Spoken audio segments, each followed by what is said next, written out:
This is the magic question I've been asked now numerous times. Is the fisheries of the Minnesota River better than what it was 20 years ago, 30 years ago, 40 years ago?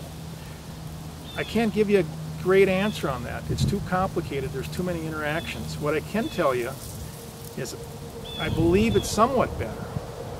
And the reason why is we're seeing some of these more unique species, and we're finding some of these more unique species more often. And we're seeing anglers catch like the lake sturgeon up by Minnesota Falls.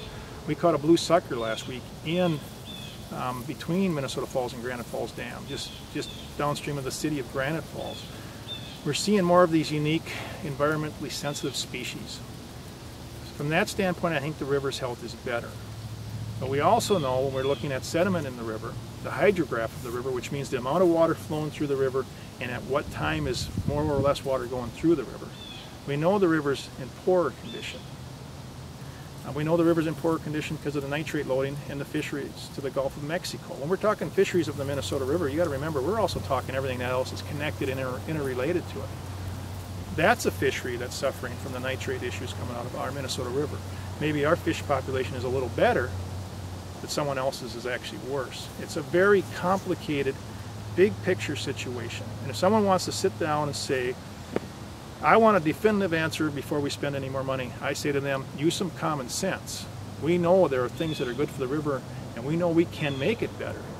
It took us 200 years to get where we're at. We're not going to fix it in 20 years. I applaud Arne Carlson for bringing the attention to the river. It was a great thing when he stood there.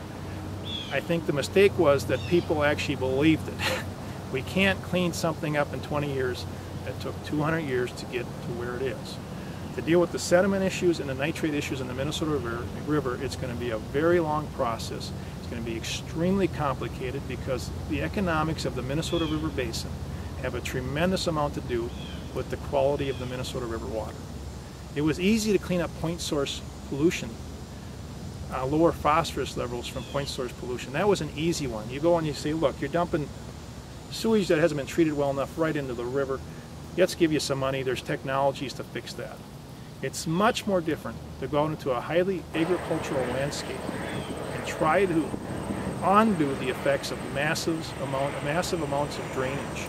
And the drainage is still occurring, and it's occurring on a wide-scale basis.